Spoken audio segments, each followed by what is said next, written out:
There we go. Hello, YouTube Hi, YouTube. peoples. We'll be quieter today. All right.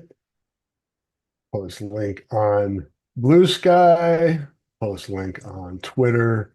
I don't have threads up on my desktop, so too bad there. We need Yeah, more. We need more social media threads, right? I know. We should do this live on TikTok. We'd probably Yeah. reach all kinds of. Get the younger crowd. All right, here we go. Yeah. The heck? Didn't record. Record on this computer. General. Why is it not letting me record? That's weird. Record.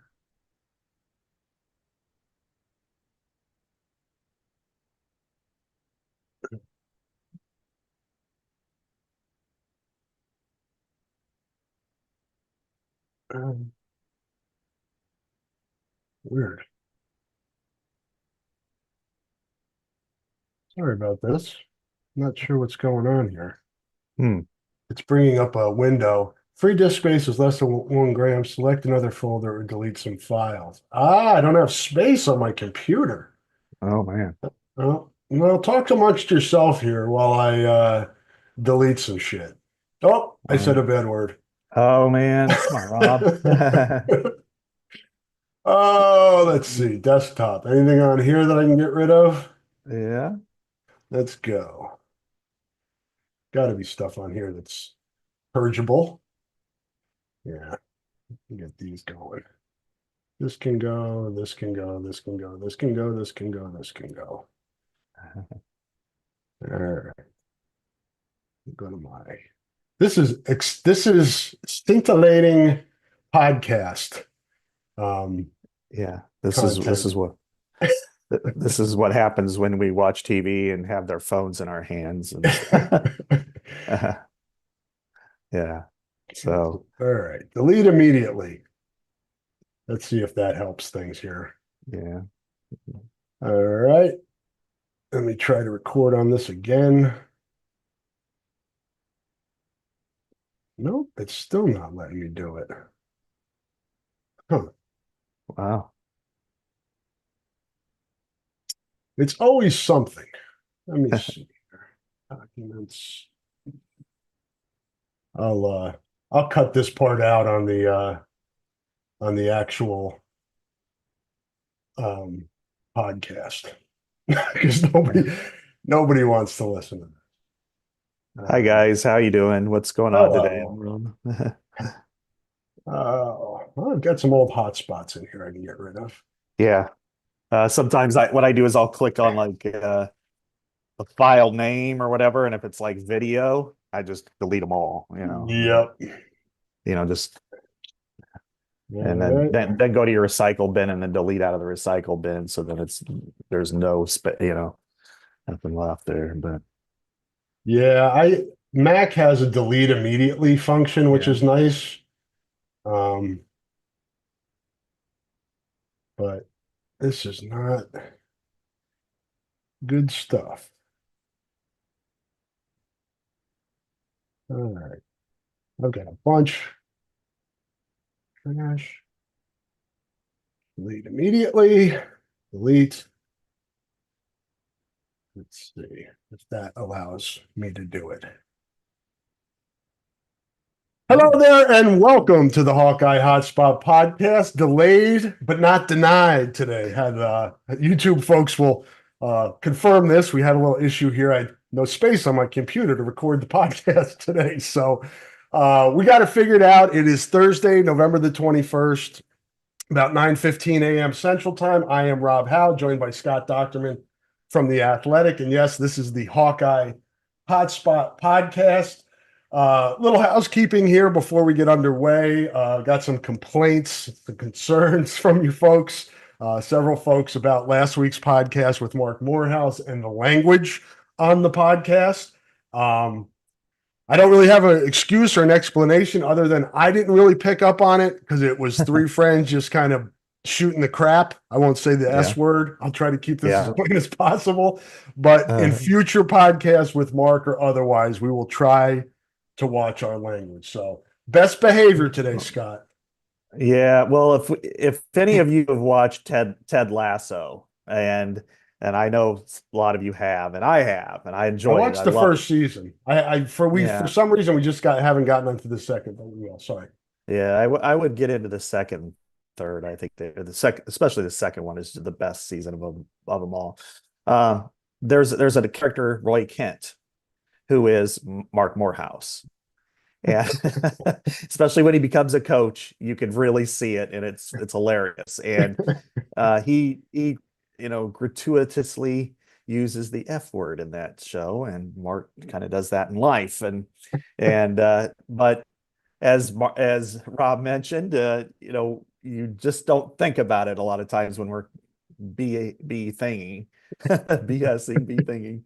And unfortunately, it got a little bit the best of us, and we weren't drinking or smoking or anything. So uh, I guess I guess we'll avoid the bar version of those unless we comes with a NC-17 rating or something.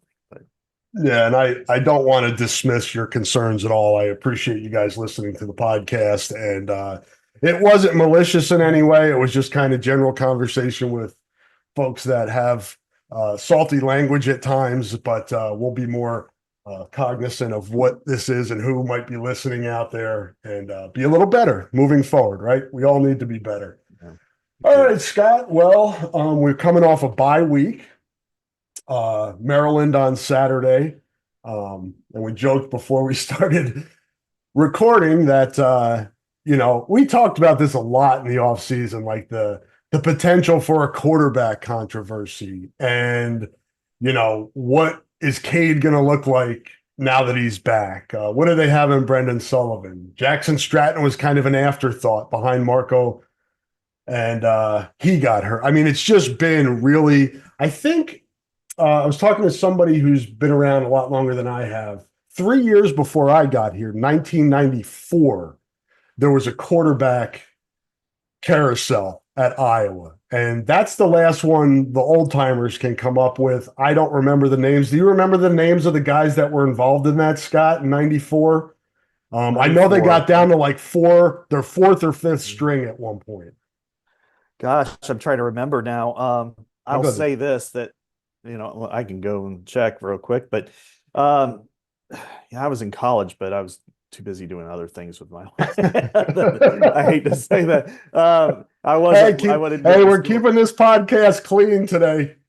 Child Yeah, yeah, friendly. We I don't was. need to go back to Scott Doctor That in was my. 1994. Yeah, that was my semester in Arizona. So Oh, I wasn't in Iowa. I went to Pima Community College in Tucson, Arizona, and so I missed out on the fun that was the 1994 football season. But that wasn't a real good year. I mean, everybody wants to harken back to what it's 87 when they had Dan McGuire, yeah. Chuck Hartlieb, and Tom Paholski, and that was a funner. It was a weird year, but they ended up going to the Holiday Bowl, and all three of them were pretty decent quarterbacks. I'm not so sure that I was in that situation today, um, honestly. Yeah, they were 5-5-1 in 1994, so that was that. Okay, we've got four that played. Okay. Eventually, Matt Sherman became the starter. We do know. Ryan Driscoll played some football then too. May he rest in He threw peace. three. Yeah, I know. Bummer. He was the quarterback at Linbar when I was in high school, and we didn't play him, but we were aware of him. He threw three touchdowns, eight interceptions. Matt Sherman threw six and two.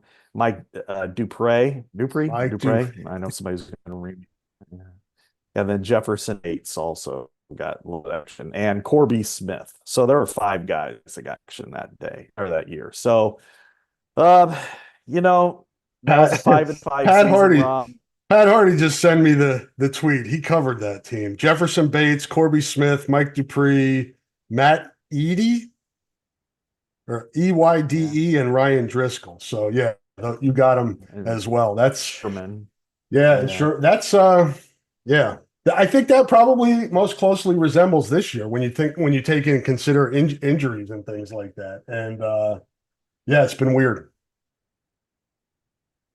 What a disaster, though. And this Mhm. is the culmination. I hate to say this, but they are where they are, so you got to call it what it is. This is the culmination of some really bad recruiting, and over the years, it's kind of come to a head. We talked about it before. Since 2017, we had they just have struggled when it's come to picking up quarterbacks, and then only Spencer is really the only one that's been kind of a solid starter. He wasn't great. He's been actually better statistically at Utah State. The rest of them were mediocre at best. They're human beings, so I'm not going to go too far in depth there. But then even the portal policies. I mean, what's going on with Cade McNamara right now? He's cleared. He was practicing, and now he's not playing. That's very bizarre, Rob. I mean, it's hard to really grasp. And then, Brendan Sullivan is who Brendan Sullivan is. There's no problem there with that. I mean, you got him as a backup, and he's played well at times and inconsistently at others. But Marco, broken thumb. Now he's kind of number two as a break glass in case of emergency guy. And then now you're down to a walk-on guy because your guy that you brought in this year moved him to wide receiver in a month. So this Yeah. is this is really a bad situation going into the end of the season. Ultimately, Scott, you know, the hope was that the position would settle down, would just kind of find some consistency. And it's been anything but, so even though the offense is better than what it was last year and the running game is really good, the passing game is still not there. And, we're now with 2 regular season games and a bowl game left. And I think we sit here with similar questions going into next season. And that's not good. I will read the quote. John Steppe posted this last night on Blue Sky. He was listening to Kirk's radio show. Here's the direct quote. "We're not playing yet, but if Jackson Stratton looks like the guy that will be going, and he'll get the start. Confident that he'll do a good job. If he's our guy, we'll go with him and see what he can do." So he's not quite committed yet. It's a little bit more than Tuesday was. Tuesday's answers were just bizarre. I was not there, but I watched it and read the transcript back a couple times. I'm like, I can't follow what the hell's going on here. Apparently, Cade returned to practice. He was at practice Sunday, so full week preparation for Maryland. But then Kirk said he wasn't sure if he would be effective. Yeah. So he's not going to be more effective than the walk-on that was playing linebacker a few weeks ago on scout team? I don't get it. Yeah. And he's listed number 1 on the depth chart. Yeah. And that's not an accident. Especially at that position. Brendan Sullivan's not listed on there. That's not an accident. No, he's so hurt. What the hell happened? Yeah, right. And we know that, but it's just he's not listed. So therefore, whether it was Kirk or whomever going through the whole list with the SIDs, that's not a part of it. But Cade was listed number 1, and then all of a sudden we don't know if he's going to be available or whether he'd be effective. I watched the show or listened to a lot of it last night, actually, kind of flipping back and forth with the women's game, but spent probably more time with the Kirk show listening to this, and it was just bizarre is where it starts and where it ends. I've touched base with a few people, and they're like, Cade's not starting this week. They've been point blank about that. Now, anything beyond that, I'll be honest, I haven't had a whole lot of time doing a million other things. If I was an Iowa beat writer again, this would be my whole experience this week. But to be in this position, Rob, I mean, it's doesn't speak well for a lot of things. And Cade McNamara was a team captain. He was a team captain when he was injured last year. He was a team captain this year. He was a team captain even against Wisconsin when he couldn't play. He was cleared to return. He was listed number 1 on the depth chart. He came back to practice and practiced. Then what? And these comments are just bizarre. Just strange. I will say this, Scott. I think he was annoyed that it got out on Monday that Brendan Sullivan was out. Mhm. Um, Kirk won't be nasty about it in his press conference, but he'll be somewhat condescending. And he Mhm. was that the other day. You and I have been around long enough that we pick up on stuff like this. I see you shaking your Yeah. head. He Mhm. talked about the headline being Yeah. that he's out for the rest of the season. Oh, you got to write your headlines. I know. Yeah. Yeah. If you go back and read the transcript or watch it, you could tell he was annoyed by it. I, I mean, if I, because there was no need for that to come out, Scott. It shouldn't have come out because you want to, why give the other team a competitive advantage saying that Yeah. Sullivan is out? I mean, you could, I mean, you could say that on Tuesday. You want to be upfront with people, but you don't have to. And Yeah. it really wasn't necessary. And it's uncommon what we saw. We don't see that coming out of this program a lot. Yeah, yeah, it leaked, and it was not a good leak, No. for them. It was not a, I mean, it was it's fine for the reporter, obviously. I mean, he did his job, but I'm not going to condemn anybody for reporting news. That's the world we live No, in. But we would have yeah, reported it if we had it. absolutely. If I would have known, I would have reported it. But when you start to talk about the program, that's stuff that you keep internally, and for it to get out is not a good thing. And I mean, it's not a competitive advantage for Iowa. If he had a broken arm or something, that'd be different. I mean, this is a high ankle sprain.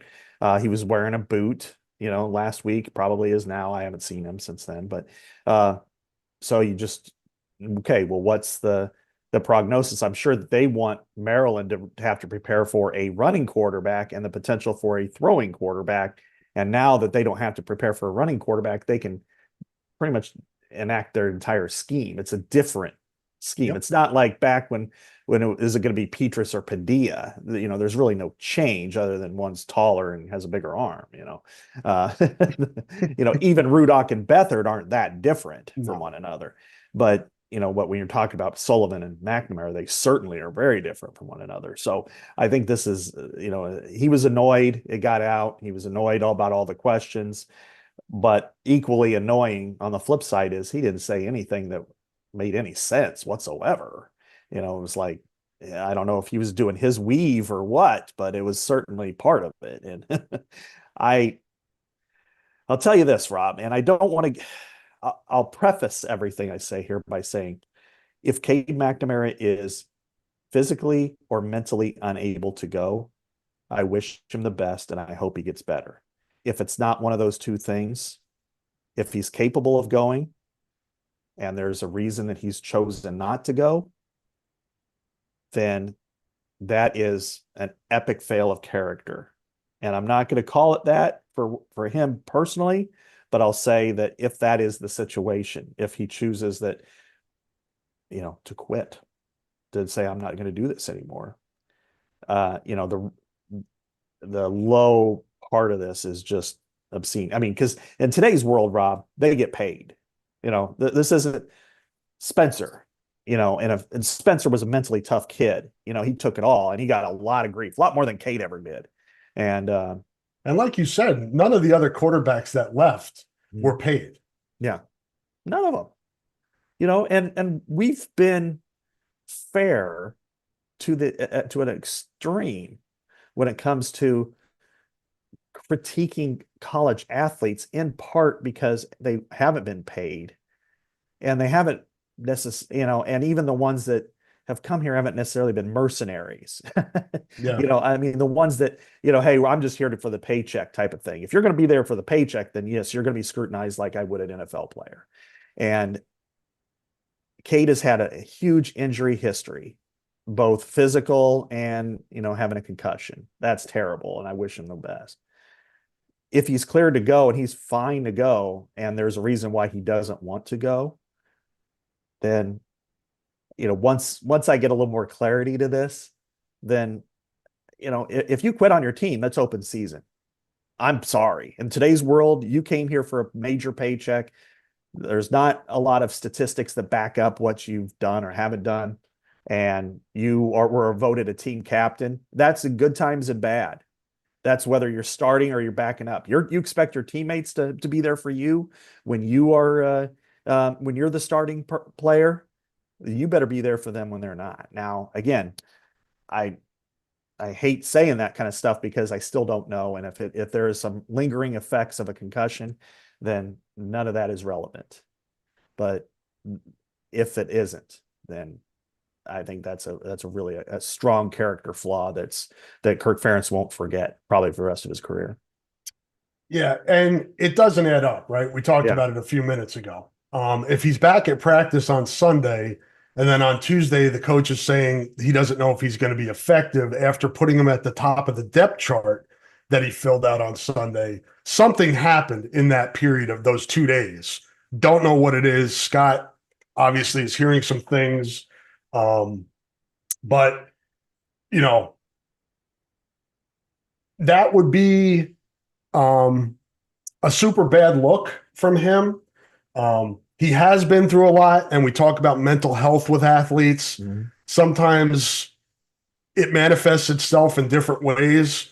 I don't know if and he's also had a head injury. So, Mhm. like Scott said, you want to be cautious here to roll on somebody without knowing everything. But if that's kind of out there, or that's, you know, some talk that's out there, that's not good.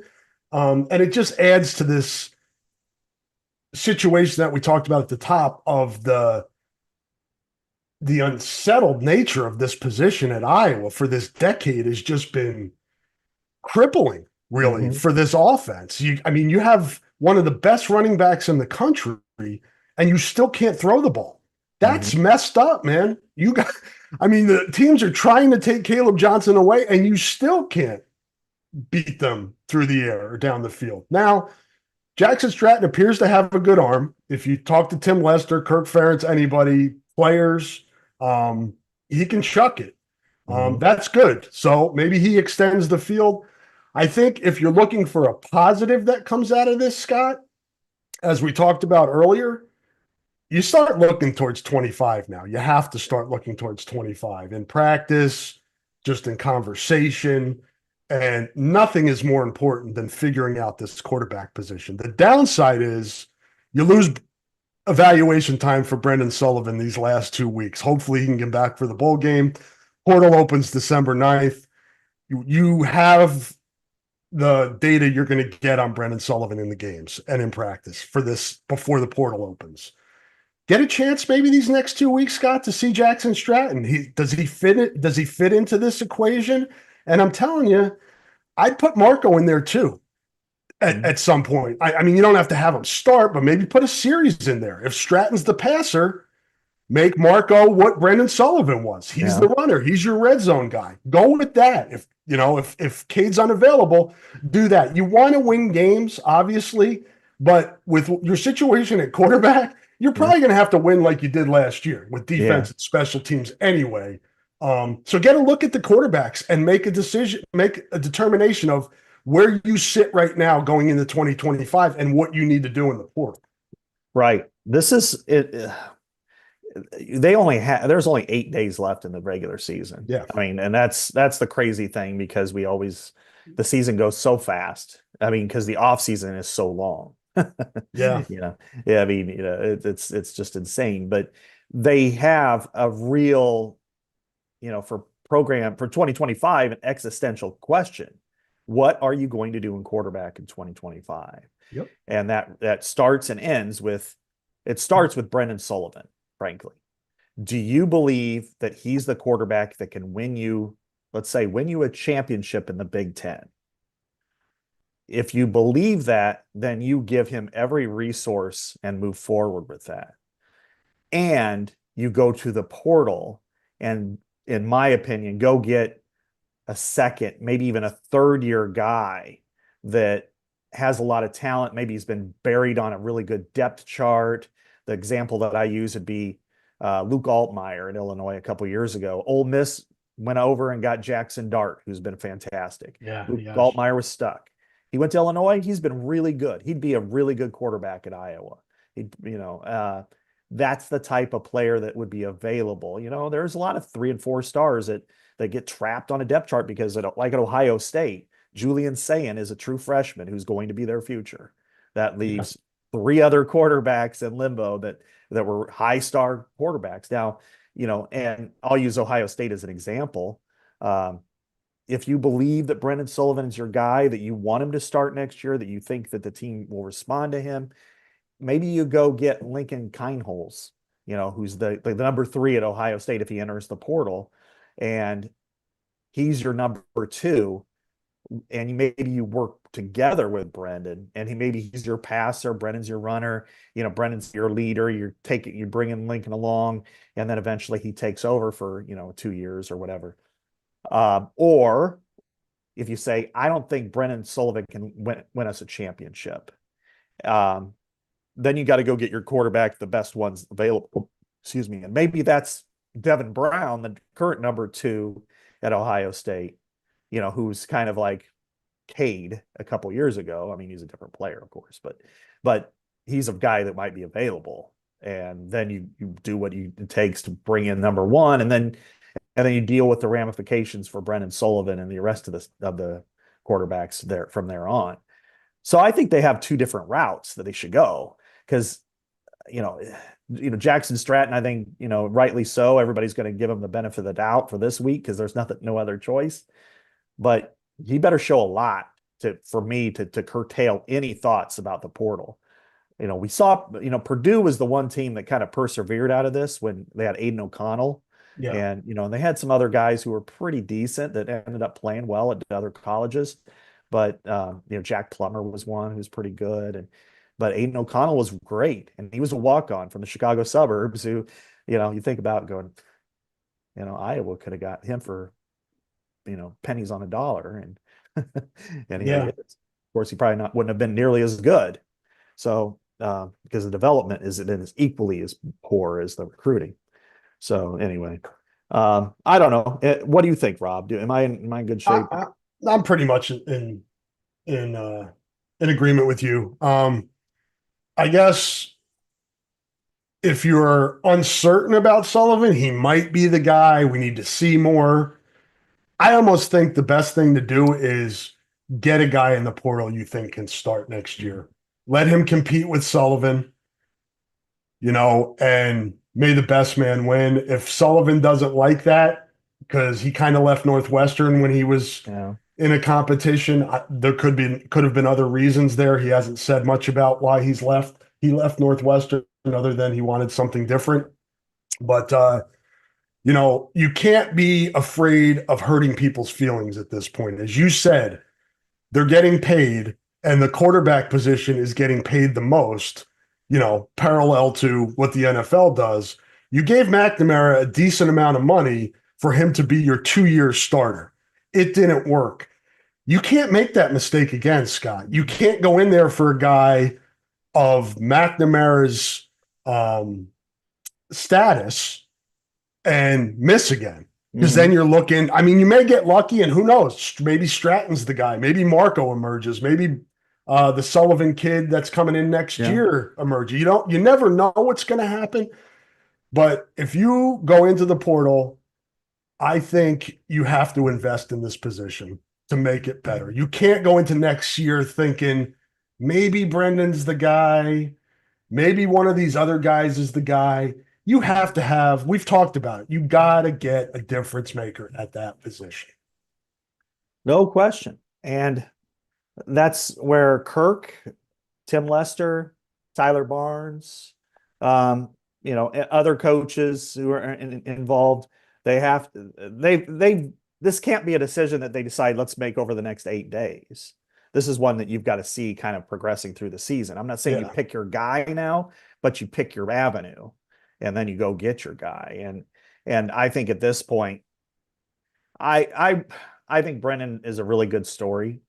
I think he played really well, and he was something different. It was kind of like we're all eating unsalted crackers for so long, and he's a salted saltine, and it's like, wow, this is great, this is the best. There's flavor. At the end of the day, it's still a saltine cracker. Yeah. You want a Ritz cracker. And I think that's kind of where we are right now, that in order to win in the Big Ten, and this team has done enough winning, but not championship caliber victories, that your fans don't want to be 7-5. You don't want to be 7-5. You might end up there this year, but that's not the goal for this program, is to be bowl eligible, even though next year is a bear of a schedule. What you want to do is you want to compete for championships, and you got to go get a player who can do that. And especially at that position, we've seen it, that when Iowa has had a quarterback capable of that, that they've played at a high level and competed for championships. And even the years, unfortunately, like, Spencer just didn't quite get them there, but they were still in position. If they had a CJ Beathard in 2021, and you remove Connor Stallions from Michigan, they might have had a chance, but Yeah, might have. that was a good team. But I mean, it's not just in a vacuum either, Scott. The quarterbacks this year were put in a good position. They had a veteran offensive line. As we said, Caleb Johnson, one of the best running backs in the country. I don't know what's going on with tight end usage. I know guys have been hurt. Yeah, that's part of it. But, wide receivers have been pretty good. Jacob Gill's been pretty good, but not still. That position's going to take some time. That thing needed to be built from the ground up. So the guy it puts even more emphasis on quarterback next year, because you're going to have new offensive line. Caleb's going pro, so you're not going to have that running back. You can still have a good running game, but you need to have somebody at quarterback next year if you want to do, with the schedule you mentioned even being tougher. I think that is even more incentive to get somebody in the portal that can make a difference. Yeah, there's no question. I mean, because you start to evaluate, okay, now what can you build around this player? Right. And you've got a veteran guard in Bo Stevens. Mm-hmm. You've got maybe the best offensive lineman in the country coming back in Jennings Dunker. I don't know if people have watched him enough in the run game. He's the best in the country at blocking as a run blocker. He's I want to use an F word, but I can't because of last week. But Is he grading out that way? Yeah. Mm-hmm. Yeah. Yeah. He's like the third or fourth best run blocker in the country. Wow, and great story, man. Yeah, very, very high overall. Even in pass blocking, he's been that way. He's like Brandon Sheriff. I mean, he's a little bit more interesting as a person, but you've got those two. I think Cade Pieper is going to be a good player for them. They've got, I could see him getting in the portal, or, like Trevor Lauk has moved up to number 2 left tackle. Maybe he's your guy. I mean, that's why they're there, Yep. Things like that. And, so they're having a little bit of a rebuild there. We'll see. Then tight end Addison Ostrenga is a good player. He's been hurt. He's back now.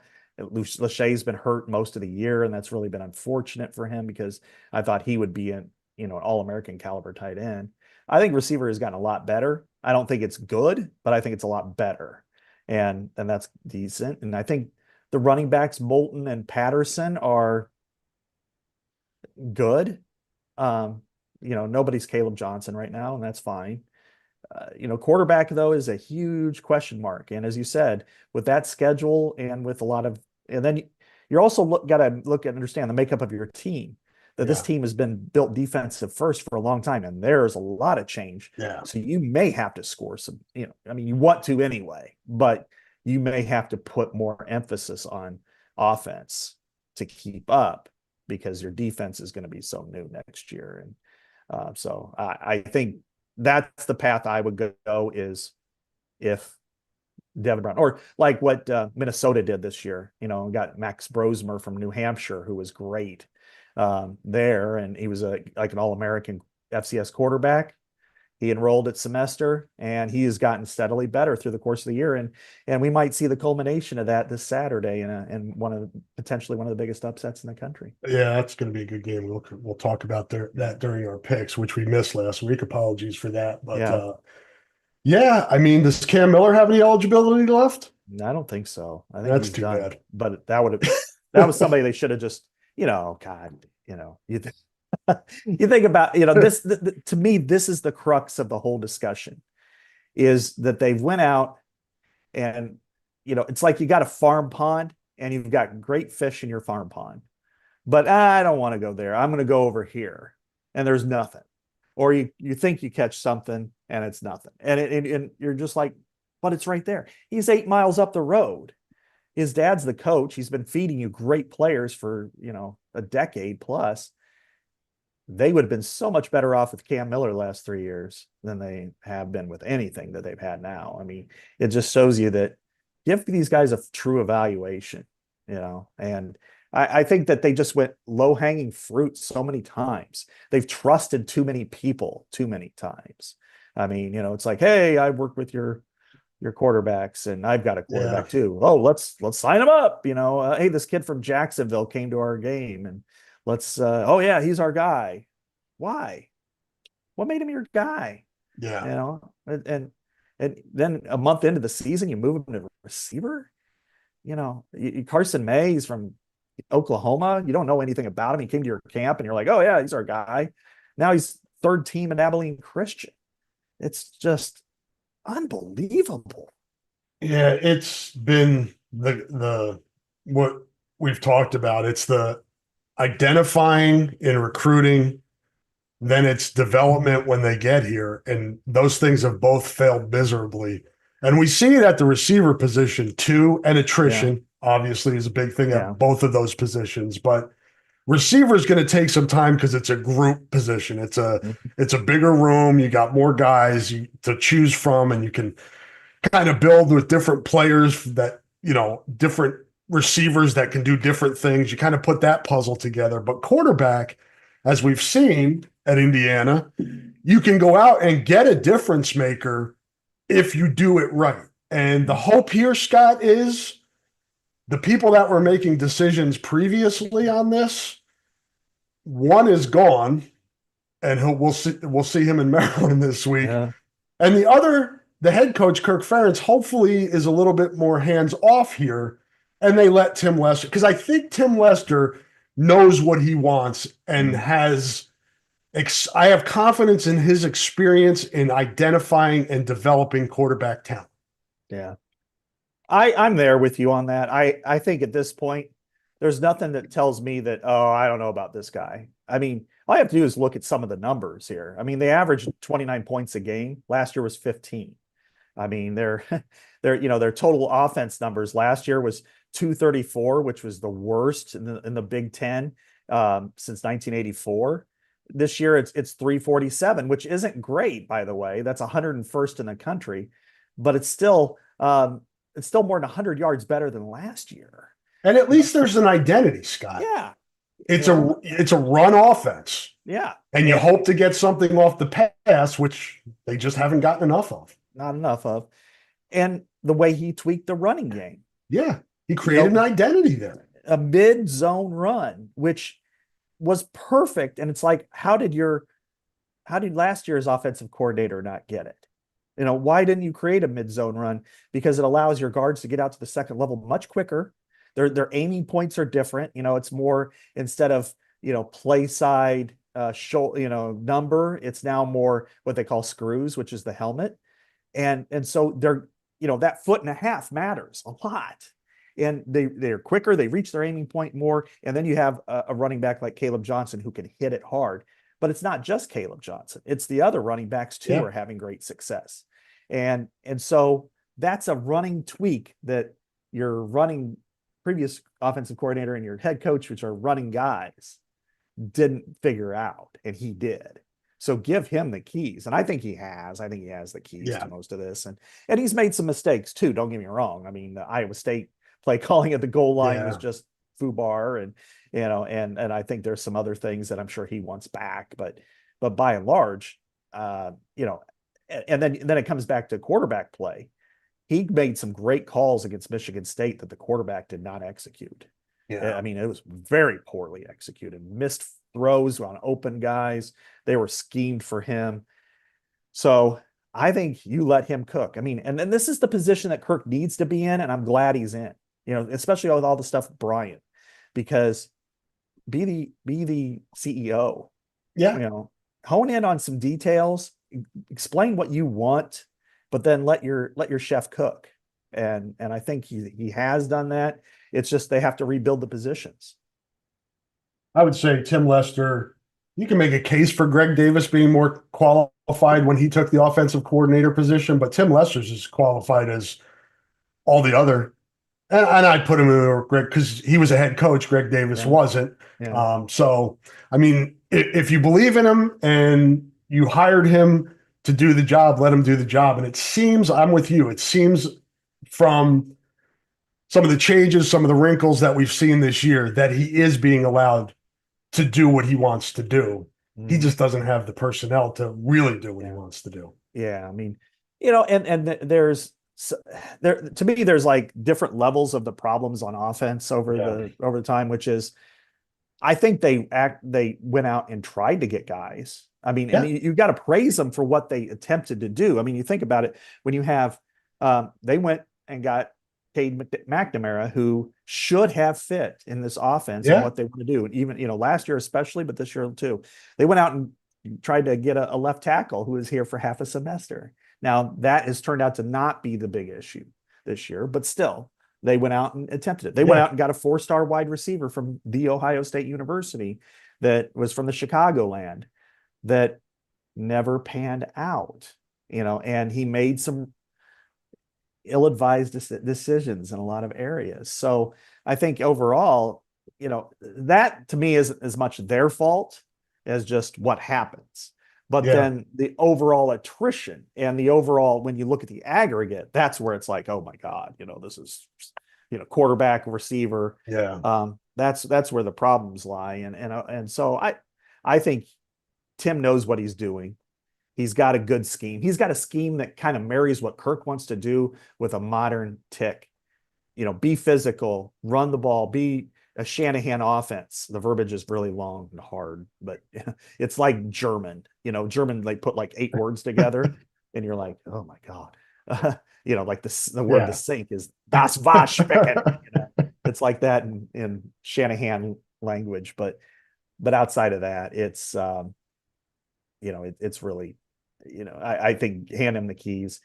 And then it's going to be up to the swarm. It's going to be up to Tyler Barnes and Kirk to go get pieces. And we're only talking about one side of the ball. The other one's got some issues too. Yeah. No doubt about that. Because you have to ask yourself, with all the linebackers they have, what the hell was Jackson Stratton doing playing scout team linebacker? They don't have anybody else that can do that. Yeah, Or right. Yeah. unless he's just a really good linebacker. So, Yeah. yeah. All right, let's take a break and then we can talk Okay. a little Maryland, then we'll talk a little hoops.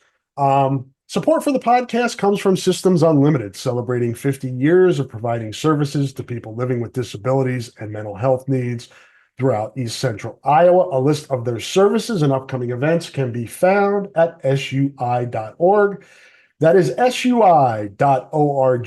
Thank you so much to Systems Unlimited for the great work it's been doing in the community for over half a century. And we certainly appreciate the support of the podcast. We're going to hear from a few more supporters now. Scott and I will be back on the other side to talk a little more football and some hoops as well. Hang in there.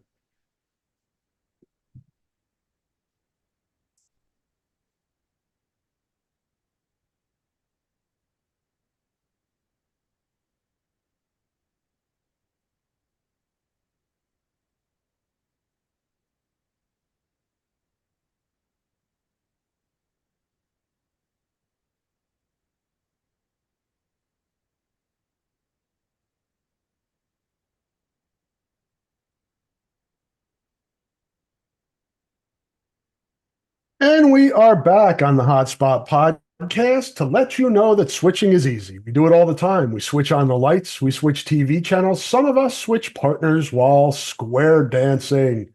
Well, that's a stretch, but what's not a stretch is how you can switch and save with State Farm. In fact, State Farm agent Chad Birch right here in Iowa can switch you over so you can start saving up. I ran out of room. We're still on YouTube, so that must mean I need to clear up some more space. Yeah. Let's see if I have anything in here that I can clear up. Apologies, everybody. Uh,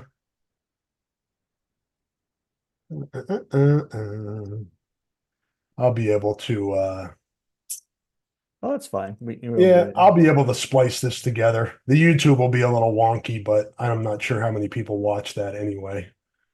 They love it, Rob. We love YouTube. I will, I mean, people watch it live. I don't think people actually go back and watch our ugly asses. Oops, sorry, I said ass. Um, Oh, Downloads. That's where I gotta go. Maybe I've Yeah. got some stuff in Yep. downloads that Downloads. Yep. That's, and then while you're in downloads, uh, let me pull it up for you on your, Oh, I got a where it bunch. says I got Brand's type. video in here, Ben Yeah. Keeter video, McCaffrey video. Yep. Go to type, and then you'll see like MP4 videos or anything like that, and just wipe them all out unless you have something you want. No, these need to go. And hopefully this will be enough to give us room for the thing is when you're recording these, Mhm. um, it's also taking into account how much room you need for the YouTube video, Yeah. which is like an hour. So I think that's what makes it, that's what's telling it needs more space, so to Yeah. speak. Mhm. But let me see. Edit, select all, delete immediately, delete.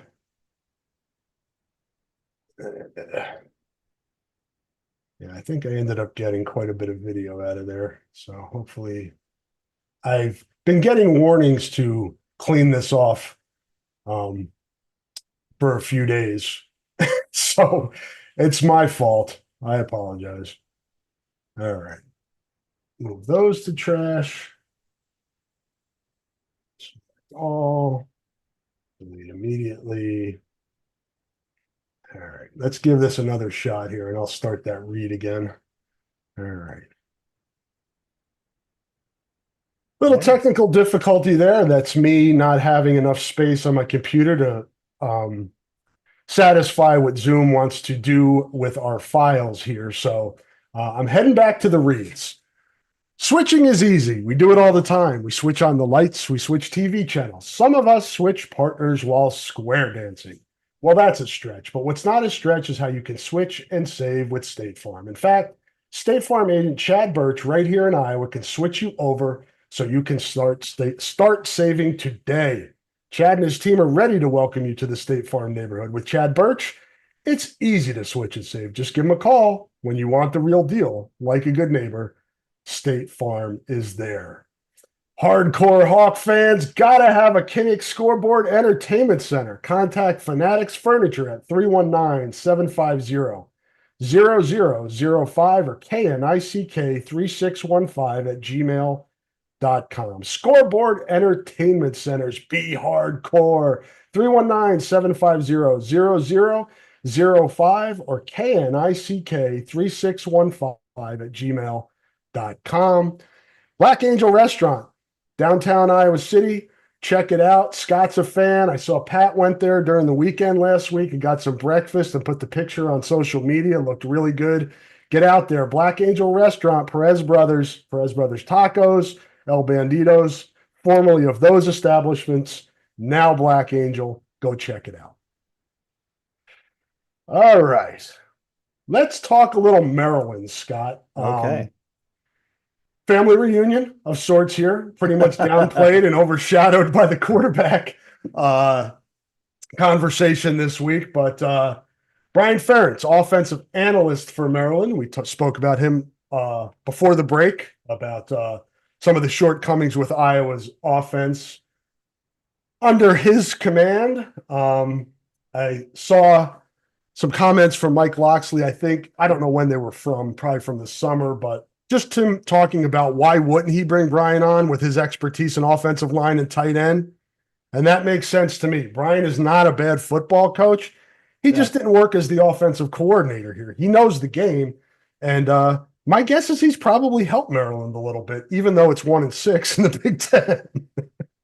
What do you think? Yeah. I mean, they're 1-6 in the Big Ten. They have been competitive in certain Yeah. games, and they had a lot of changes too. They had their all-time quarterback, exit, and this isn't really Brian's area, of course, but Billy Edwards has been a really good quarterback for them.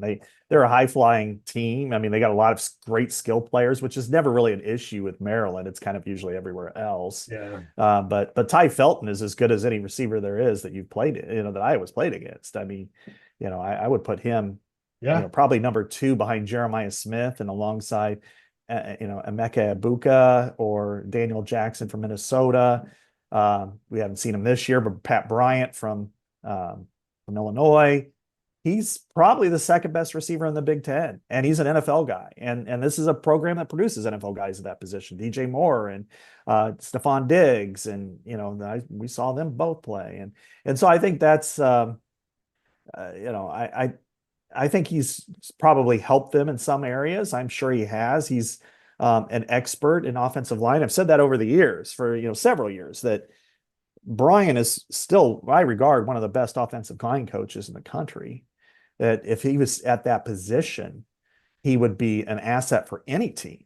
He knows that. He knows that really well. He knows everything about it. He coaches well. He coaches hard.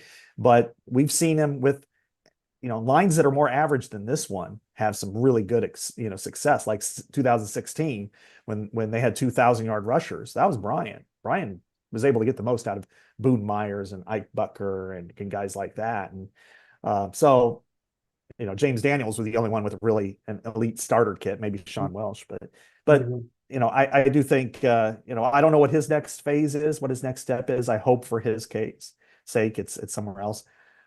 It didn't sound like it, either from the Ferentz show or from his press conference the other day that they're going to have a whole lot of they're not going to go Interaction. out to dinner they're not going to go out to dinner the night before the game and or afterwards at all. And hopefully, you hope that they have a nice moment, and he's got two other sons that he mentioned, that one coaches for the Giants, one coaches for the for South Dakota, and James's team is on a bye, so maybe he'll swing down from New Jersey to Maryland, but I don't know. I gotta think Kirk at least wants to, even if he doesn't care to see Brian, you think he'd at least want to see his grandchildren.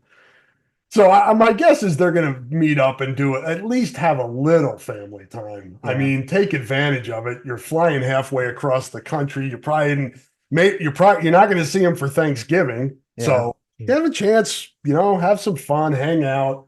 Don't be so serious. Of course, you both want to win the game, but it's family, right? Yeah. I mean, it's football, not war. I mean, this isn't the blue and the gray. It's Maryland, but it's which was a battleground, but it's not that serious. But you would hope, and I don't know, maybe Mary and Brian's wife and kids can get together and James's family, as you said, comes down, go out to dinner or something on a Friday night. Maybe Kirk's not there and Brian's not there, but the family can at least get together. Yeah, or if they can swing by, say hi, really briefly or something like that. Get some crab cakes. Yeah. Live it up. I don't think Beth Getz will be invited to the gathering now. Probably not. But guess what? She made the best move. She did. She made the absolute best decision that had to be, and it wasn't all her, obviously. It was Barbara Wilson and had made, but you hate to say this in retrospect, but that's the reason why nepotism laws are in effect. Yep. Because it was too clear that it was a family issue and not a personnel issue, for the leader. So I hope Brian's doing well. I think if anybody wants to hire him in college football or pro football to be an offensive line coach or even a tight ends coach, they'd be in great shape, But what I think back though to Rob is, and especially the last couple of years when it got really, really bad here at Iowa, like let's say after the 21 season, they win the Big Ten West, their offense is kind of a mess. At that point, if you're Brian, don't you just try to move on?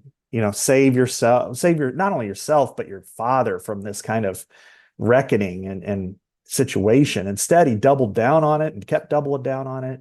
And I had one AD in the Big Ten told me, he's like, why didn't he just resign? How can he put his dad through this? And, that's a great question. And instead, it's just, I think that's, when we write the final obit on the Kirk Ferentz coaching career, that's a major part of it. Yeah. And I think Brian could have said this isn't working and moved on. But Kirk could have said that too. This isn't working. We gave it a run, but he made his son the quarterback coach. Yes.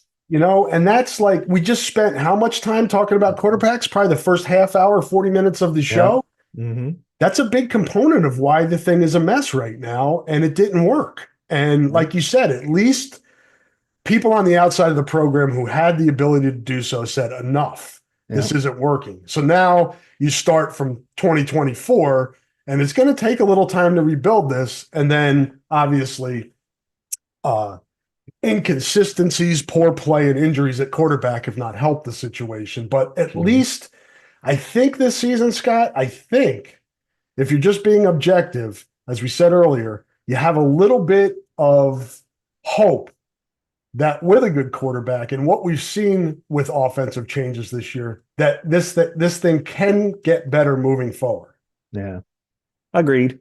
I think so. I like what Tim Lester has done.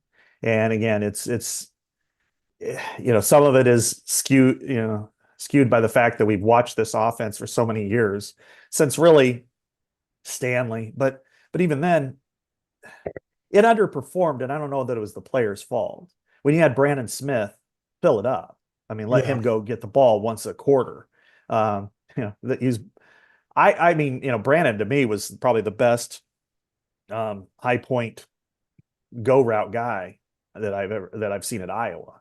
I mean, you throw the ball up, he can go get it. Now, other areas he maybe not quite as strong, but when you had tight ends like Hawkinson and Fant and then yeah. Laporta, and you have Amir Smith Marset, and you have Charlie Jones and Tyrone Tracy, and none of this um, really panned out. I mean, it was good at times, but it was never like it should have been. It does really, it feels like kind of a lost opportunity.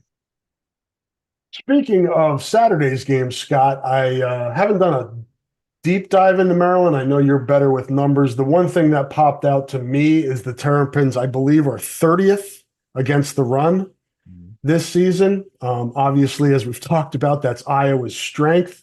It'll be interesting to see what Lester comes up with in terms of do they do what they tried to do at UCLA and Michigan State and run into a loaded box or a team that defends the run well, or try to maybe open some things up with some short passing, quick passing to maybe open some things up. But again, we don't even know who the hell's playing quarterback. Yeah, right. I mean, there's a lot of questions there to be answered for sure. And, um, I mean, they're going to have to run the football because uh, that's their MO. I mean, if you can't run the football, then you're in trouble. One thing I will say is that even though they're pretty good against the run, they haven't faced some great run Yeah. teams. So the numbers are a little bit skewed in their favor. I do think Iowa is capable of exploiting that. Um, whereas UCLA had a legitimate run defense. I Yeah. don't know that Maryland does as much. I mean, they've got good athletes. They're gonna crowd the line of scrimmage. They're gonna try to, clog the lanes and They're and going to make Iowa throw. I mean, it yeah, would be dumb not to, right. I or mean, try to make Iowa throw. right. Exactly. And that's why it's up to Tim Lester put together a game plan that takes advantage of that because you know what they're going to do or how they're going to try to attack you.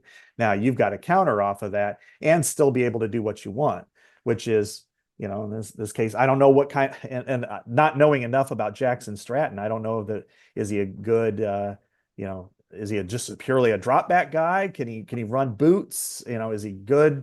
On his feet? Can he throw on the move? You got to Any of think that if he stuff? was practicing at linebacker, he's got to be a decent athlete. Yeah, he's a tough kid, probably. Yeah. But, still, that's just so bizarre. I mean, Yeah. as you said, you've got like 10 or 11 scholarship linebackers. Then you got guys like Nolan DeLong and all I that. know. Why do It you does. need him to play? I wonder how much of that is embellished. I don't. Anyway. But yeah, I mean, and conversely, um, Maryland's offense could give Iowa. You talked about it earlier. There are pieces on this offense where we've seen this is kind of a I don't want to say uh, what do I want to say a referendum on Iowa's defense this year. I wouldn't go that far. I think that's a little dramatic, But with the way they played at Michigan State and UCLA, and again, they gave up 20 points at UCLA, and they're Yeah. still like one of the top scoring Yeah. defenses in the country. It's like the Iowa offense Yeah. looks much better compared to where it was. And it's still not great, but it looks better. The defense looks so good, and now it's good, but not Yeah. great. But Yeah. they do need to play the run better on the Yeah. road. That's the key. And they need to do that this week um, in Maryland. I might get in trouble for this, but it's to me, it's like Central Iowa TV stations back when if the Cyclones were bad in football or something and they were 4-8, it's like, oh, but give them a cut them a break. That's kind of Iowa's offense. It's like, well, they're trying, they're okay, and Yeah. then Iowa loses a game and it's like, fire everybody, they're terrible. And if they go 7-5, it's the worst season of all time. And then it's like, that's kind of like the Iowa defense right now, where you think of them in two different tiers in some ways. And I think this is the same case with Iowa's defense, that stopping the run is the problem. I mean, What is it? it's defensive ends. Okay. They get Yeah, that's what crashed. I thought. Crashing? Well, they're getting hooked. They're getting, reach blocked. They're getting pushed off the ball. They're, moving. It's an issue that, it was obvious against UCLA, that Yeah. YA Black and Aaron Graves did a nice job. The linebackers got caught in the wash, which is what happens when they crash part of your edge. And so they need to be better there. And it's pretty late in the game to get better. It's just survive now.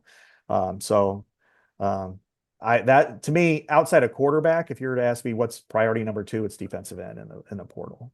I think they need somebody who can get to the quarterback, but hold the edge. So in other words, they need to go get Lucas Van Ness, or somebody like that. I Well, don't know. they got a kid coming in from Edwardsville that might be able Yeah, to help them next year. If they're okay playing true freshman a little bit, he yeah, could help. yeah. I think I might play him.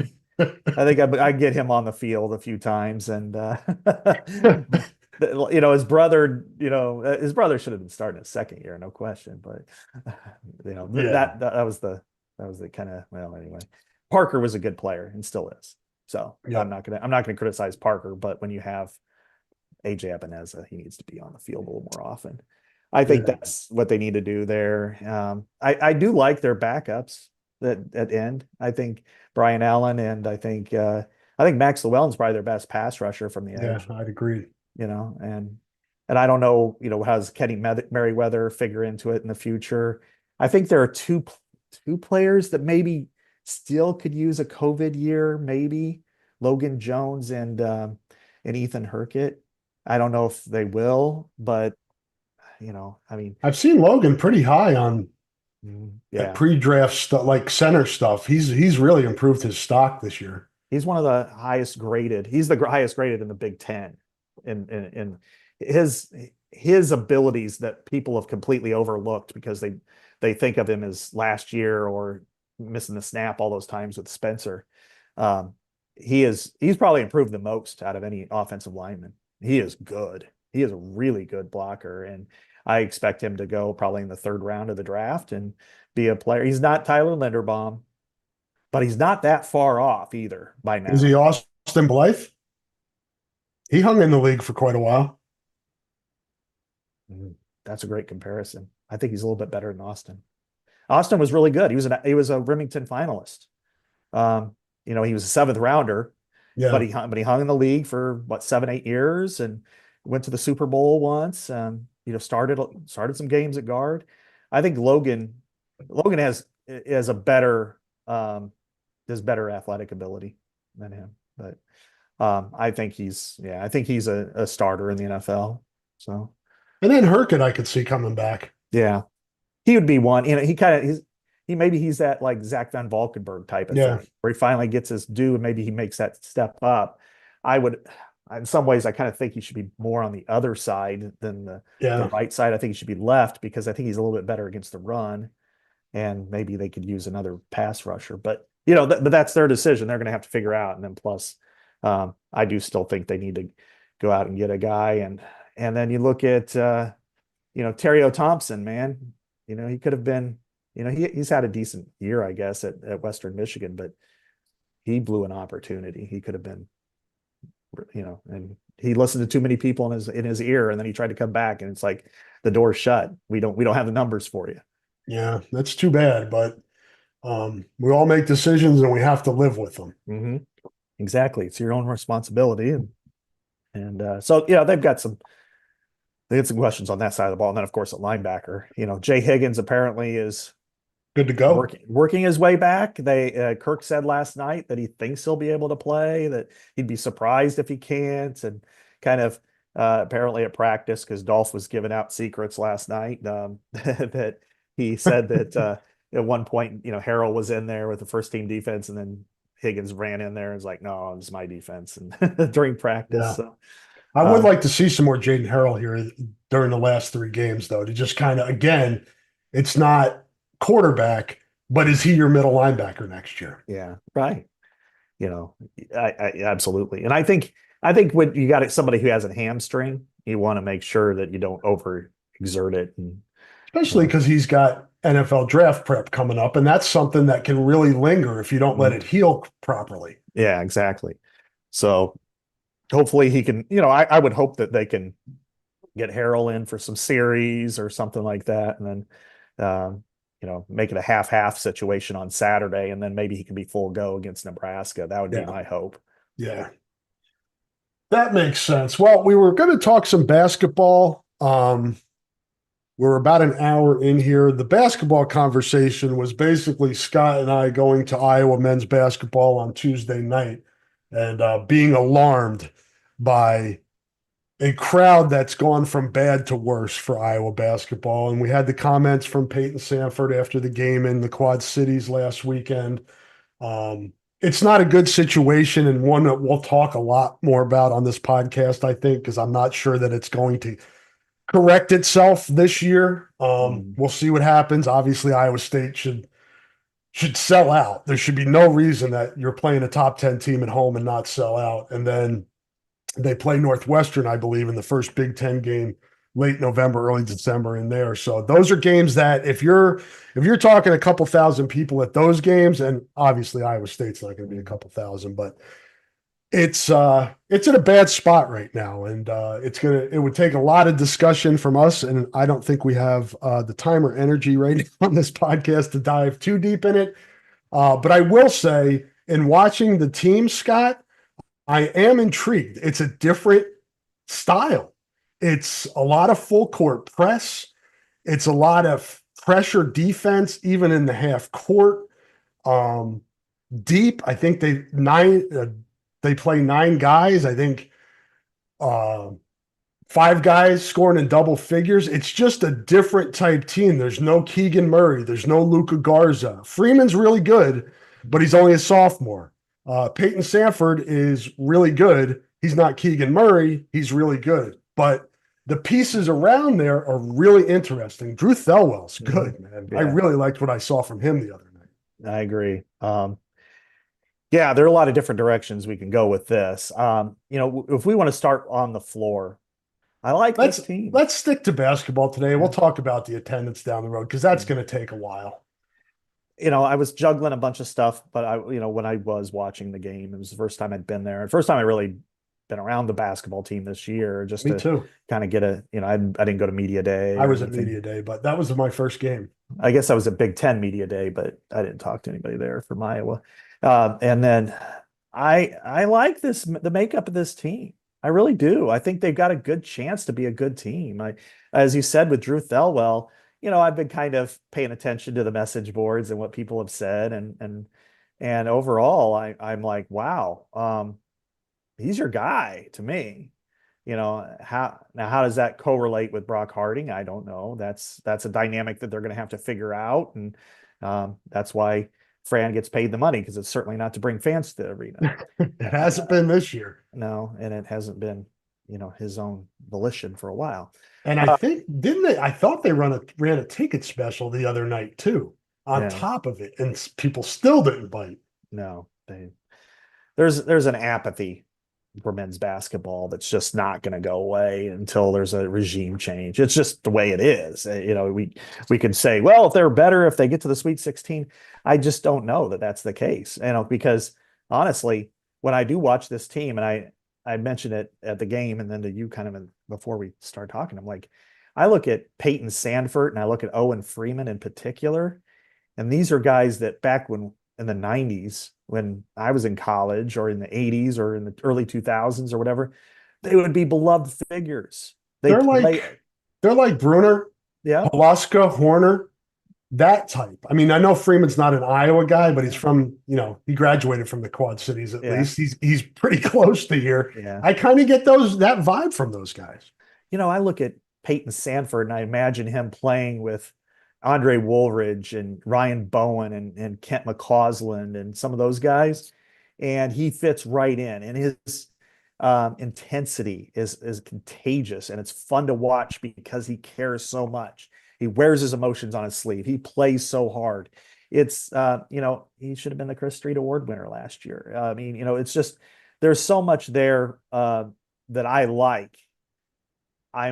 What I'm saddened by is I don't know that they're going to get the opportunity to receive that reciprocal love that the Iowa teams from the past received, or that the women's team currently receives. And there is a disconnect. It's obvious. Yeah. There is a huge disconnect, because this is a competitive team. This isn't a bad team. This is a team that last year was a game or a win away or 2 wins away from the NCAA. It made the NIT. It won a game in the NIT. But there's a disconnect, and it starts with the coach, and it's just not going to end until the coach leaves. It's just the way it is. And Beth's got to figure it out, whether Yeah. it's changing the coach, whether it's, because there weren't any students there the other night either, even though they've moved them a little bit around in the arena. It was really, really not good in that regard either. But nice depth on this team. If you do care to go out and watch them, I think you'll be entertained. They defend as Yeah. one of the better defensive teams, at least early. They haven't faced a ton of real good competition yet. It's been pretty weak, but they have pieces to come off the bench that really can defend. Traore wants to dunk everything he can, and usually does. And him at the front of that trap, or that trap, the 3/4 court trap, he's really good at that. I was watching him the other night. He picked up on it right away, and that's an important position. So it'll be interesting. A team that wins with defense, will that bring people out? It brings people out for football. And then they complain about the offense. Yeah, exactly. But the women last night, Scott, nice win up there at the Sanford Pentagon up in Sioux Falls, South Dakota. 83-58 over a pesky Kansas team. They couldn't shake Kansas, was hitting some threes and kind of just staying in the game, but was a nice balanced effort. And I believe the bench, 23 points, Kansas bench 3 points, so outscored them by 20 on the bench. And you're talking about freshmen, Tegan Mulaney, Ava Hayden, Taylor Stremolo, they all, and then Taylor McCabe. Those were your 4 bench players last night that added up to that 23. I would submit that this team is deeper than last year's team. It is. I like this team a lot based on what I've seen so far. And I'm really, I really don't care for the most part when it comes to rankings, especially this time of year for basketball. But how is this team not ranked? I mean, I don't think people are watching, or there is a bias, and I don't like to mention that, but I think there might be that some people don't like the Iowa phenomenon, so they're not going to give them any benefit of the doubt. But when you watch this team screams to me top 15, not top 25. I know they're the first team out, whatever. No, they're 15th best team in the country or something like that. I really like the way Lucy Olson plays. She's a dog, man. Yeah. She plays her ass off.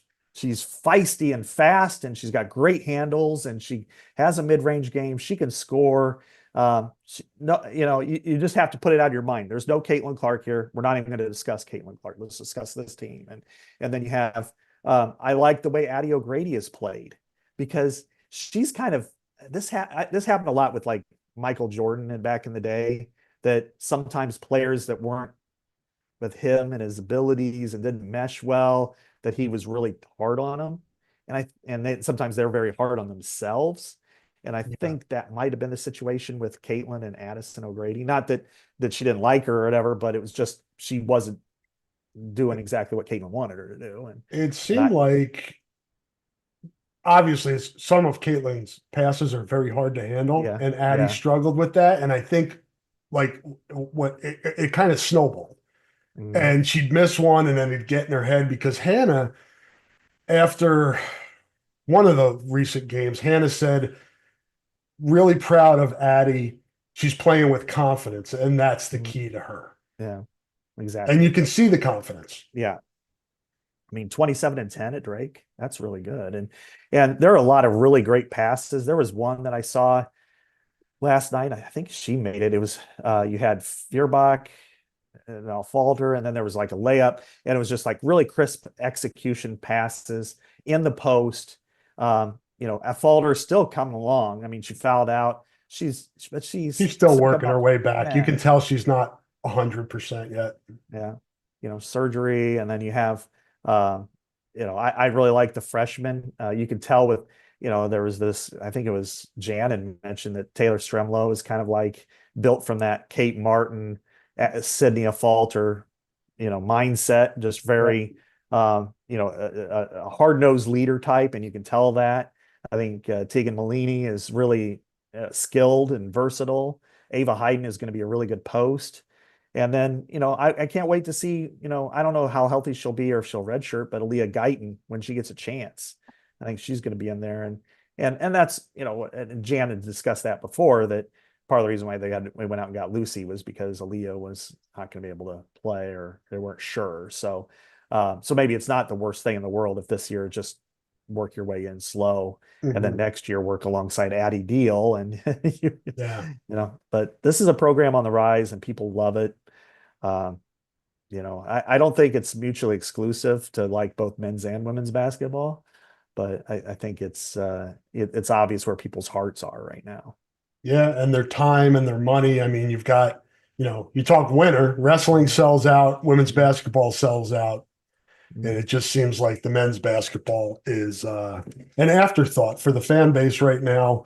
Um, and we can dive deeper into that during the off yeah, season or sure. off football season, Yeah, because Scott and I have been around and been talking about this for decades, literally. yeah, Men's basketball attendance at the end of Tom Davis' era, when he was not retained, one of the main um, reasons given was that Iowa basketball attendance was slumping. It was yeah. like 13,000 or 12 Mhm. instead of Yeah. 15.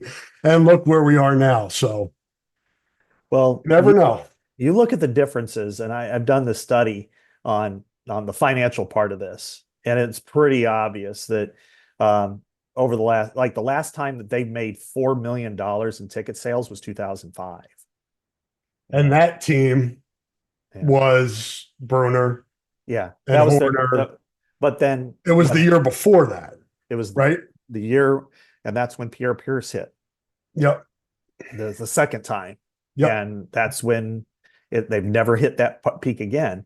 And they've hit it different games and at times, but and then you look at kind of that short era there. Pierre Pierce the second time when he got arrested and then thrown in prison for it. They had a great season, disappointing end, and then you had Licklider come in very shortly after Alford, And burn it down. it coincided with BTN. Yeah. And there was the one year where it wasn't on MediaCom, and you had bad weather, you had an uninspiring coach, you had a slump, player wise, they were down. I mean, Tyler Smith had transferred, Huska was gone. They were just starting to build there. They weren't very good. They weren't exciting. People went out of sight, out of mind, and it's like, oh, they lost last night. Oh, okay, who cares? That's the worst possible thing, and they have never recovered from that. Even though Fran is elevated the program and taken them to some pretty good heights, you've got to culminate your season on a high note, and that doesn't mean win the national title. That just means if you've got a team that's ranked as in the top three, let's get to the Sweet 16. Let's win the Big Ten championship game. Let's do that, and like 2016 was kind of that era where they went boom, boom, boom, and then they lost what 6 out of their final 8 and get blown out by Villanova in the second round. And it was just like they went from being 10-1 in the Big Ten to 12-6. And it's just, Man, I think some unfortunate luck too. I think yeah. the COVID team had a chance. Then the next year, losing to Oregon in the bubble was not good. They Yeah. put themselves in position. It was a bad matchup. They didn't play well. But it's been like that for decades now. It's like, Northwestern State. It's just like Yeah. it's the Murphy's Law with the Iowa men's basketball program. And at some point, it's got to break and get fixed, but it's just not in a good place right now, just in terms of, as Scott said, the apathy towards the program. The team is fun to watch. I mean, I think if you watch it, if you're home and you're watching it, you're entertained. But what is it going to take to make you go out there and drive to Carver and go to the games? Because for the women to get to where they got to, they had a generational type player, but they made the friggin' final. Yeah. The national championship game 2 years in a row. I mean, if you can't get backing when you're that good, you're not going to get it. So, and I think that pulls a little bit away from men's basketball too. But you got to figure out, as Scott said, how everybody can coexist: wrestling, men's and women's basketball, football, whatever, volleyball. You got to make it entertaining and do whatever you can, market, whatever has to happen. You got to get fans in the seats. And what's insane is, again, that this is a problem, but this is a correctable one with the right people in charge. And that is, Iowa fans are still very loyal. They'll support all of them. I think that there have been some fans who matriculated over from men's basketball to women's basketball, but I don't think it's that many. Percentage wise, I think they've always had a loyal core in the women's fans. They've just expanded their base to middle-aged women, to young kids. Beyond 8 and 80. Yeah, exactly. Right. But and so they've done a good job of that. And the marketing that Jan and Lisa have done over the decades has paid off, because you look at Lisa, and Jan has always said this, that you look at her and you say, everybody thinks that they can have a cup of coffee with Lisa Bluter. And she's so relatable. And she's an earnest Iowan. And Jan's the same way from Southwest Iowa. And, one day I was in there in June. I don't know what I was grabbing. I was grabbing something in there from the SADs department. And she's in there talking to a small group of moms and kids, probably 10, 15 people tops in there, but it's just the way she is. And that kind of, those relationships really add up, because people that, even after they lose a generational talent, they still want to support them. It's like, well, we may not be as good, but we love her. We want to support her. We want to support women's athletics. We love this team and these players. And that the love affair was once there with Tom Davis back then. Fans felt the same way. And, the Chris Streets of the world and all of them, they felt like family to people. It doesn't feel that way. It feels like it's been removed. And some of that has been, Fran had, if Fran was winning more, it wouldn't be as much of an issue, but I think there hasn't been the interaction or the, with the fan base that there probably needs to be. I think there's when you take things away, like shirts and skins before football games, or the Big Four, round robin, or the PTL, you take those away. What are you replacing them with? I mean, the PTL was the easiest marketing device that ever created. Go watch them play free basketball, have them sign autographs, and oh, I saw him play in North Liberty, and then all of us gather around and stand on top, and we write stories, we shoot videos during the summer. People get to know them. There's none of that now. There's no fan engagement. Do they go and do a barnstorming tour? Okay, they did the thing downtown, but so what? You do it once. That should have been done in the summer.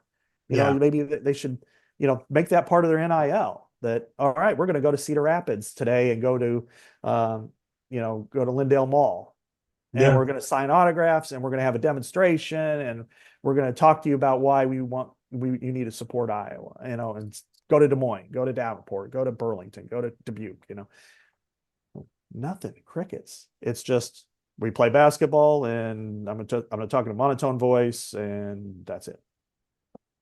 Did you catch Bill Fennelly's Mm-hmm. comment last night after they lost up at UNI about the men?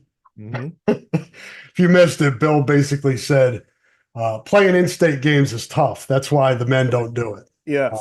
And he's talking about Iowa and Iowa State no longer playing Drake and UNI in men's basketball. Yeah. Some great games in those series. And that's another thing that I think Yeah. hurts Iowa. It hurts Iowa more than Iowa State. Yeah.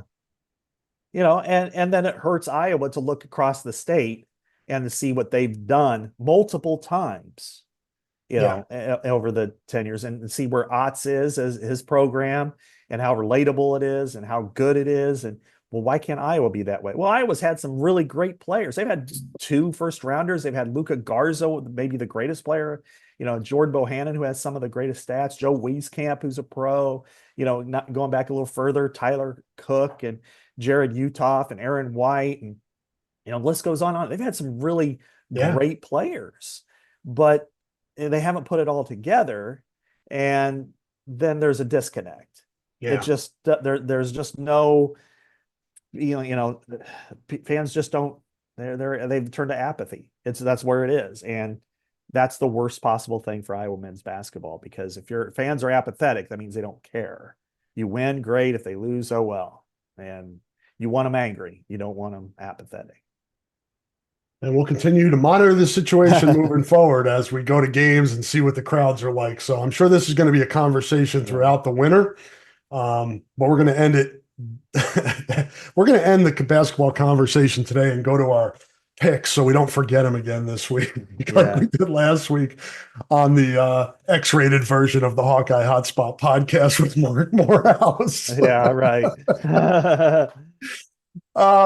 Yes. If you're coming into this late, and we did apologize for the salty language last week. So listen to the top of the podcast. Yeah. You were awesome last time. You were 2 weeks ago. 2 weeks ago. Yeah, last time. 4-2. I was 1-5. I was horrible. Lost some close ones, but too bad for me. That's we both lost Oregon, which was -25. They won by 21, those types of things. But then there were, you picked UCLA, I picked Iowa, there's some other ones. But anyway, I'm 62-48-1, you're 58-52-1. So you closed the gap quite a bit. You went from 7-game deficit to 4. So I'm not confident that's going to continue, but I'll take the good weeks when they come. Well, the first game is a Friday night game this week. Purdue at Michigan State, -13.5 for the Spartans.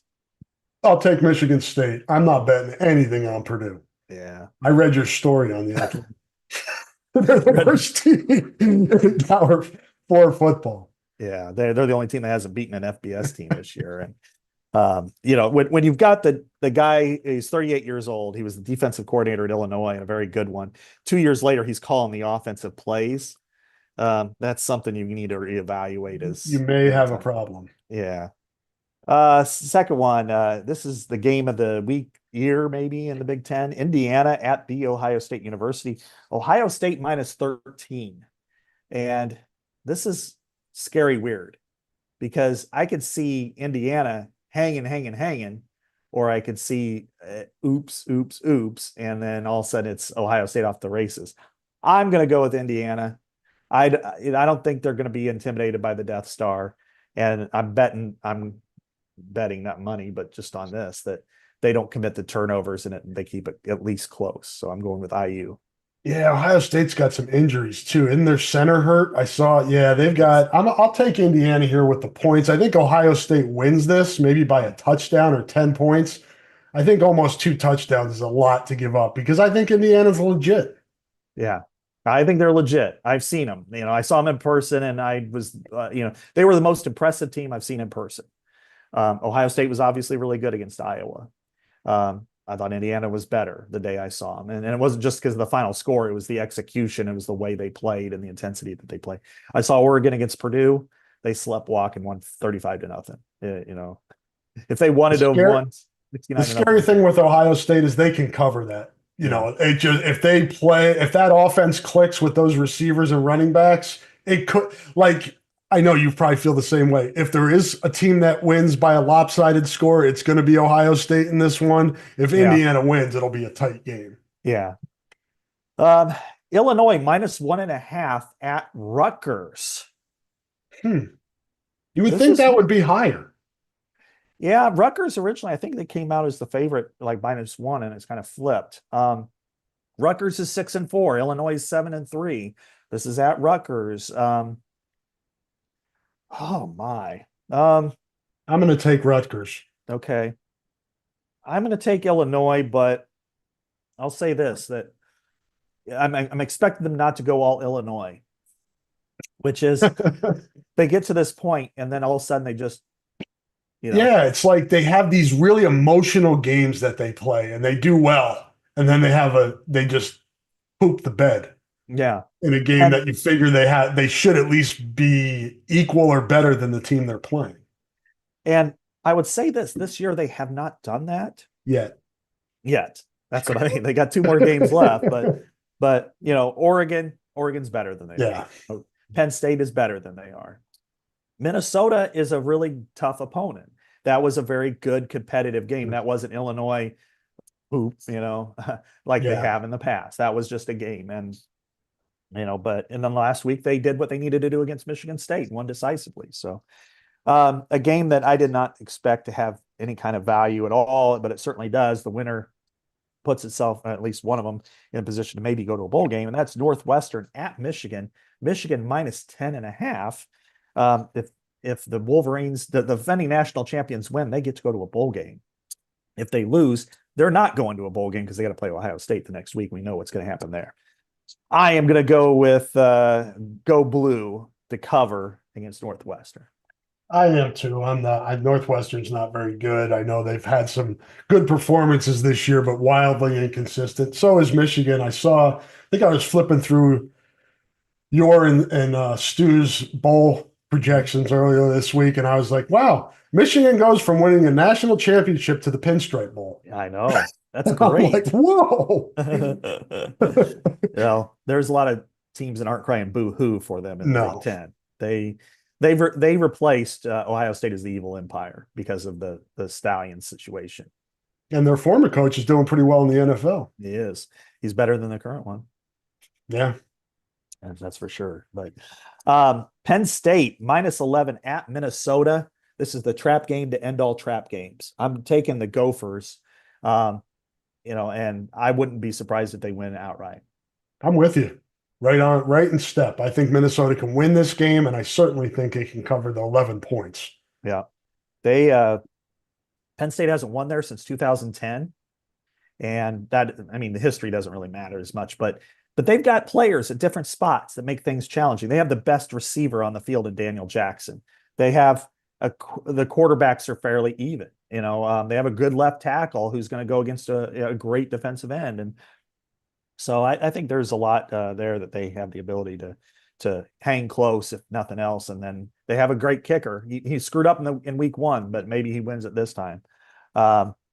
Wisconsin at Nebraska. Nebraska is a 2.5-point favorite. Both teams are 5-5. Both teams are reeling when it comes to, one fired their offensive coordinator this week, and the other one basically did the week before. They demoted him and brought somebody in off the street, Dana Holgerson. And then he threw the receivers under the bus this week. Yeah. For not blocking. It's just, this is, what we call a SHIT storm. And dysfunction. It's dysfunction in both Wisconsin and in Nebraska, which if you're an Iowa fan, you're cool with. Hey, you guys do your thing. We're here laughing at you. Iowa has its own problems, so I won't worry about yours. But I'm going to go with Nebraska. I think they get off the bowl game schneid here. They're at home. They've lost 10 straight to the Badgers.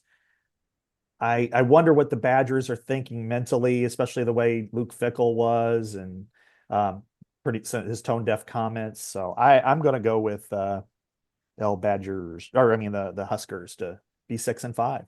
Yeah, with that point spread, I'd probably just go with the home team in this situation, and I'll go with Nebraska. Even though it's lost four in a row, and with a chance to become bowl eligible for the first time since 2016, they've lost four in a row. There was a stat where how many games they've lost in the last, however long in this stretch where they've had a chance to be bowl eligible. It's like 10. That's It's really crazy. Iowa's hit them a few times in Yeah. that stretch, when they've been 5-6 in the Keith end. Duncan. Yep, Keith Duncan. And I saw him last week year. up at the Dome. Oh, really? He is volunteer assistant for Dowling's specialists. Okay. Who looked pretty good.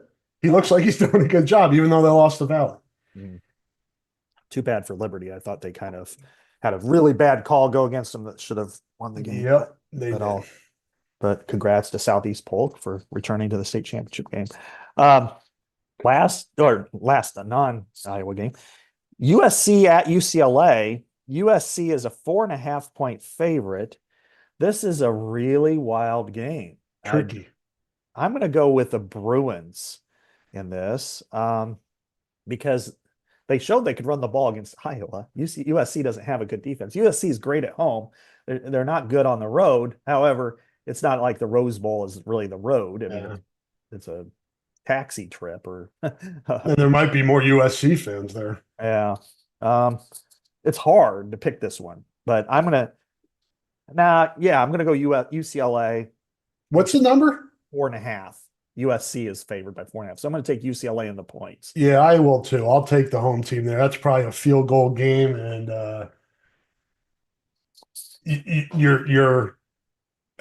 your mind is telling you to take you got to pick USC against UCLA. It's USC, but if you've watched USC this year, they've got quarterback issues. Yeah, I think UCLA is a better team right now. I could see UCLA or USC losing this game and then beating Notre Dame next week. Yeah. Notre Dame has to go out there and they'll be 5-6 and upsetting Notre Dame. And, that is a rivalry game and stuff. So I root for anarchy and chaos when it comes to the college football playoff. I want this to be as wild as it can get. And it has a chance to be. Yeah. It's already, the rhetoric has been pretty intense. Last and not least, or maybe it is least, we'll just call it that this week. Iowa -6 at Maryland. And my thoughts are, Rob, this could go one of two directions, and I'm not sure which one. One, Iowa blows them out. Iowa just, hey, they circle the wagons like they always do. They're going out there. That Friday night game. Yeah. And all of a sudden it's 41-10, and hey, they scored 40 points again in a game, and Caleb Johnson runs for 200 and 3 touchdowns and all that. Or you get UCLA and they go out there and Iowa, Ty Felton abuses the right cornerback again, and then all of a sudden Iowa's up and then they're not up, and then it's like, what's going on here? And then finally they lose by a field goal. 6 points is just a strange number. Did it start there? It started at 7. Okay, so it's come down a point. Interesting. Well, just over the week. I mean, it was like early in the week. I didn't know what it opened at. What Iowa was favored when it opened. Was it 7? I think it was 7, and then it went to 6. Like okay, that day, but it hasn't dropped, or anything since. It hasn't moved a lot. Yeah, I just was wondering when it opened. That's interesting. I'm going to go with Iowa. I don't know. It's just Maryland's not very good. Iowa's vulnerable in certain spots, but it's one of those things where I've been wrong on this team. I've read them wrong in these games. Well, think about it, Scott. Look at what they did against Northwestern, Washington, and Wisconsin. You look at that team and you're like, how the hell does that team lose at Michigan State and UCLA? Right. And you're thinking the same thing this week, but then you have the UCLA and Michigan State game and even the Iowa State game to a degree, and you're like, is that what they're going to be this week, or are they going to be the other Hawkeyes? Right. I mean, their last 3 home games, they've scored more than 40 points. They've scored more than 40 in 4 out of 6 and 38 or more in 5 out of 6 at home, which are numbers that are foreign compared to last year. Yeah. But then you look at the flip side, then the last 3 games, they've given up 200 yards rushing each of the last 3 games. That's not good at all.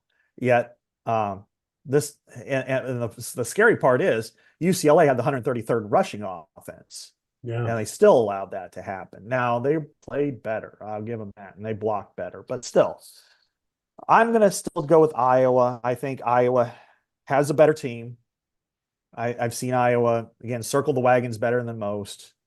I just, maybe, this is just one where it does work in their favor, but it would not shock me in the least if the other scenario is at play. Yeah, it's tough, man, because I mean, objectively, Maryland has a better offense than Iowa, just in terms of, having somebody at quarterback that has played and wasn't playing linebacker a few weeks ago, if that's the case. And then, you talked about Maryland's receiver and Felton and the pieces they have on there, but I think Iowa's going to be able to run the football. I think the offensive line is going to be recharged after the bye week. I think Caleb's going to be, have a little extra juice with an extra week off. I think Iowa will be able to run the football, control the clock, keep Maryland's offense off the field a little bit, and cover it by a touchdown. So I'm gonna throw the points, but don't feel great about it. I don't know if I'd bet real money on it. Yeah, I'm there. I don't think I would either. I don't, because it's too tough of a team to get a read on. Last year, all you knew is bet the under. No good. But and if this team had played better run defense, I'd feel a lot better. But it's just that. I'll go 27-17. How's that sound? Iowa. Okay. Sounds good. I think I'll go 31-13. I don't know. I think this team's capable of scoring some points. It's just, can Stratton be efficient? Can the defense be smart? Don't give up the big play. Do what it's supposed to do. Don't give up the big play and stop the run. If they can do that, then they'll win. They'll probably be decisive because this is not a good team. I mean, they lost to Rutgers last week. Their only win in the Big Ten came to USC, which was traveling across the country, and it was, a miracle type finish. So, but it's hard to predict. Yeah, very inconsistent, both of these teams. Maryland's more been consistently not good. Iowa's been more up and down. You worry about how Iowa's performed on the road this season, but outside of Minnesota. But this should be not a very hostile environment for the Hawkeyes. It's a pretty sleepy environment from the time that I went there. It's been a while now, but I think Iowa, if it's ready to play, it should win this game relatively comfortably. So we'll see what happens, but we should get out of here before we get cut off again because I don't have enough room on my computer. So we're going to sign off here. We got all the games in, right? Yeah, we did. Okay. So take those for what it's worth. Entertainment purposes only. Thanks everybody for listening. Thank you to our sponsors. We appreciate their support for the podcast. Scott and I'll be back to talk to you next week. It's Thursday. Will be Thanksgiving, so we're going to have to alter.